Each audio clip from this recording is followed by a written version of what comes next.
Entre l'un et l'autre, c'est une histoire fusionnelle. Sûrement parce que la mode est un festival de rêves et d'émotions, de réalité et d'authenticité dans lequel chacun trouve son meilleur scénario. C'est aussi ce que dévoile Cannes Confidence.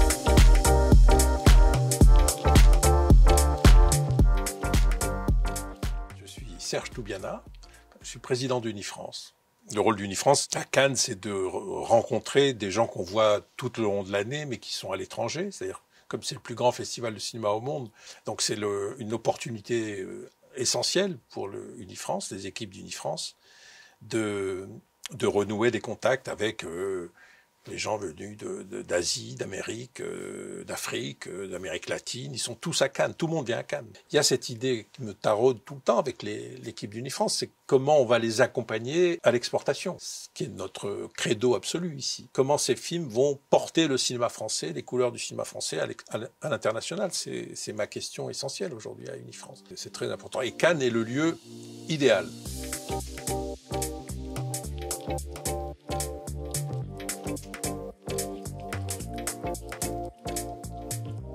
J'étais dans un jury très prestigieux, présidé par Gérard Depardieu. Il y avait Almodovar, il y avait John Borman, il y avait Jamie Lee Curtis, magnifique. Et moi, j'étais le critique français un peu. Et j'étais pas d'accord avec le reste du membre du jury. C'était très difficile pour moi.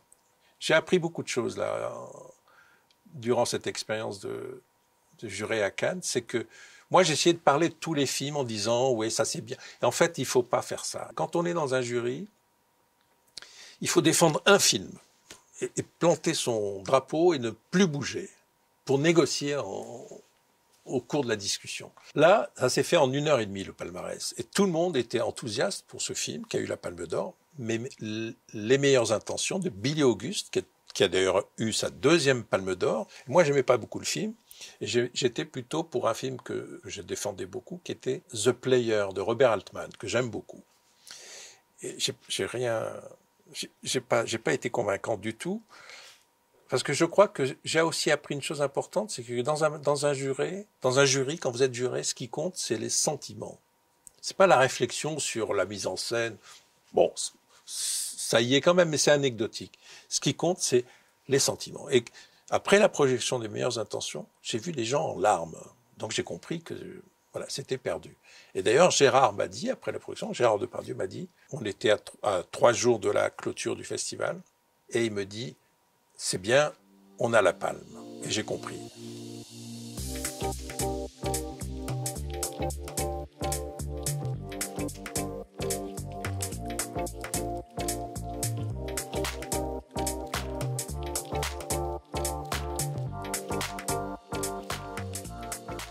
Vous avez vu que, par exemple, ça m'a frappé, mais ça va frapper beaucoup de journalistes. Les 3 films français en compétition sont réalisés par 3 femmes. Ça n'est jamais arrivé dans l'histoire de Cannes. Il y a beaucoup plus de femmes réalisatrices en France qu'ailleurs, quoi. Dans la compétition, il y a 7 films faits par des femmes. Donc, c'est pas la majorité, mais c'est beaucoup mieux qu'avant, quoi. C'est très important de mettre en évidence des nouveaux visages, des gens sur qui on fait des paris. C'est très important de faire des paris, d'encourager la jeunesse. Le cinéma se nourrit de cette jeunesse, il en a besoin. C'est sa matière première. Voilà. Les grands cinéastes s'intéressent à la jeunesse. Voilà. C'est fondamental. Qu'est-ce qui se joue dans la jeunesse? Les émotions, les sentiments, les premières fois, les drames, les douleurs, les émois, l'aventure de la vie, elle commence là. Voilà. Et ça, le cinéma s'en nourrit naturellement, quoi. La chose la plus essentielle, la plus poétique, c'est d'aller, seul ou accompagné, peu importe, mais dans une salle et de se laisser embarquer par un film, quoi. On ne sait pas où on va. Et on se laisse aller, et on voit, on repère, on fait des repérages, on essaie de comprendre, de se situer soi-même par rapport au film, à ce que le film nous montre, nous raconte. Pour moi, ça tient du miracle.